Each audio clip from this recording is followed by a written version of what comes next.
Hi friends, இன்றைக்கி நம்ம மேராக்காய் வச்சு சூப்பராக ஒரு சாம்பார் ரெசிபி பார்க்கலாங்க. இந்த சாம்பார் வந்து ஒயிட் ரைஸு, இட்லி, தோசை அப்படின்னு எல்லாத்துக்குமே சூப்பராக இருக்கும்.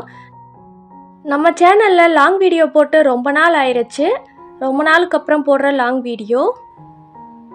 இப்போ நம்ம தேவையான அளவு பருப்பை வந்து நல்லா கழுவி எடுத்துகிட்டு குக்கரில் சேர்த்துக்கலாம். இந்த சாம்பார் நான் செய்கிற அளவுக்கு 4-5 பேர்த்துக்கு கரெக்டாக இருக்குங்க.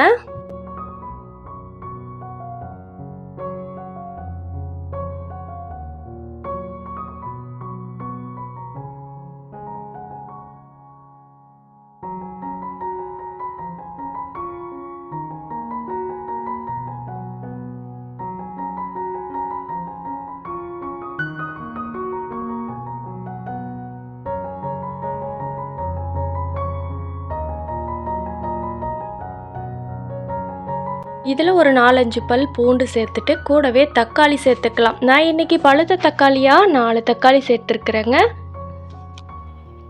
தக்காளி சேர்த்துட்டு கூடவே கொஞ்சமாக ஜீரகம், கொஞ்சமாக மஞ்சள் தூள், இது எல்லாத்தையும் சேர்த்துக்கலாம். இது எல்லாத்தையும் சேர்த்துட்டு தேவையான அளவு தண்ணியை விட்டுட்டு நல்லா வேக வச்சு எடுத்துக்கலாம். நான் இன்றைக்கி மீடியம் ஃப்ளேமில் வச்சு 2 விசில் விட்டேன் அப்படின்னா நல்லா நைஸாக வெந்து வந்துடும். உங்களுக்கு வந்து பருப்பு நல்லா குழைவாக வேணும் அப்படின்னா வந்துட்டு நீங்கள் 3லேருந்து 4 விசில் கூட விட்டுக்கலாம். அப்போ நீங்கள் நல்லா கிடைய தேவையில்லை, மத்து வச்சு தனியாக கிடைஞ்சிட்ருக்க தேவையில்லை. 2 விசில் விட்டீங்க அப்படின்னா மத்து வச்சு கிடையணுங்க. அப்போ தான் பருப்பு வந்து நைஸாக இருக்கும், சாப்பிட்றதுக்கும் நல்லாயிருக்கும்.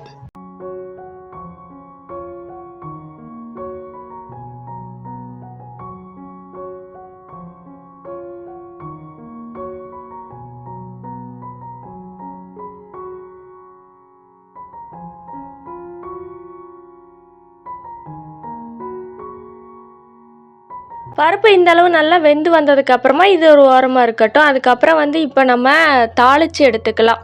காய்கறி எல்லாம் போட்டு வேக வைக்கிறதுக்காக கொஞ்சம் தாளிச்சுக்கலாங்க. இப்போ ஒரு பாத்திரம் எடுத்துகிட்டு தேவையான அளவு கடலெண்ணெய் சேர்த்துட்டு கொஞ்சமாக கடுகு சேர்த்துட்டு சின்ன வெங்காயம், கருவேப்பிலை இதெல்லாம் சேர்த்துட்டு நல்லா பொரிய விட்டுறலாம். இதுக்கு வந்து நீங்கள் சின்ன வெங்காயம் சேர்த்திங்க அப்படின்னா ரொம்பவே டேஸ்ட்டாக இருக்குங்க.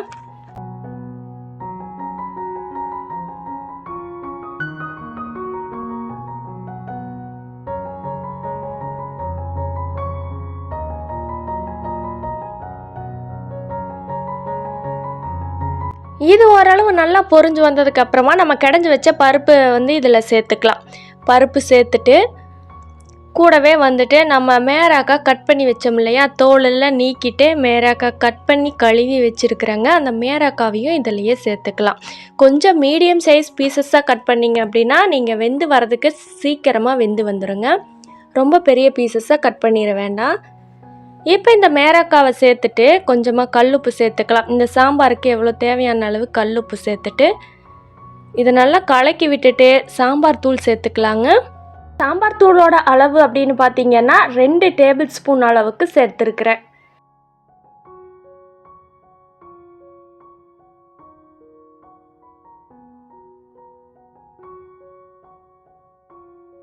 மிளகாய் சேர்க்கலை. இதுவே நீங்கள் மிளகாய் சேர்க்குறீங்க அப்படின்னா நீங்கள் உங்கள் காரத்துக்கு ஏற்ற மாதிரி சேர்த்துக்கலாம். நீங்கள் வெங்காயம் தாளிக்கும் போதே வந்து மிளகாயும் சேர்த்து தாளிச்சுக்கலாம்.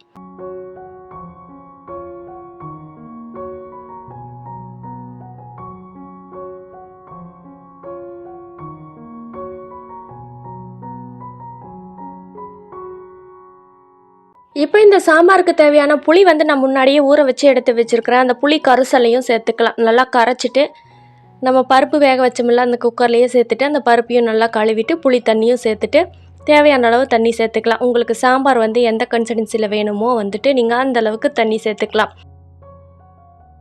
இப்போ வந்து தண்ணி சேர்த்துட்டு நல்லா மிக்ஸ் பண்ணி விட்டுட்டு உப்பு காரம் செக் பண்ணி பார்த்துட்டு நீங்கள் மூடி போட்டு மூடிட்டு இந்த காய் வெந்து வந்தால் போதுங்க. நம்மளுக்கு வந்து சூப்பராக சாம்பார் ரெடி ஆயிரும். அதுக்கு முன்னாடி கொஞ்சமாக பெருங்காயத்தூள் சேர்த்துக்கலாம். நீங்கள் கட்டி பெருங்காயமாக இருக்குது அப்படின்னா வந்து நீங்கள் எண்ணெயிலேயே சேர்த்துக்கலாம். வெங்காயமெல்லாம் தாளிப்புமில்ல அப்போவே சேர்த்துக்கலாம். தூள் பெருங்காயம் அப்படிங்கிறதுனால வந்துட்டு இந்த ஸ்டேஜில் வந்து கொஞ்சமாக பெருங்காயத்தூள் சேர்த்துக்கலாம். பெருங்காயத்தூள் சேர்த்துட்டு நல்லா மிக்ஸ் பண்ணி விட்டுட்டு தட்டம் போட்டு மூடி வச்சிட்டிங்க அப்படின்னா நல்லா கொதி வர ஆரம்பிச்சிருங்க.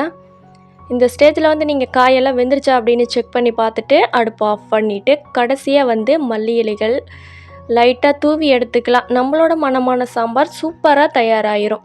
இதே போல் நீங்களும் உங்கள் வீட்டில் ட்ரை பண்ணி பார்த்துட்டு எப்படி இருந்துச்சுன்னு சொல்லி மறக்காமல் கமெண்ட் பண்ணுங்கள். நம்ம சேனலை மறக்காமல் சப்ஸ்கிரைப் பண்ணிவிட்டு லைக் பண்ணிவிட்டு ஷேர் பண்ணுங்கள். கடைசியாக இருக்கிற ஹை பட்டனையும் ப்ரெஸ் பண்ணிக்கோங்க.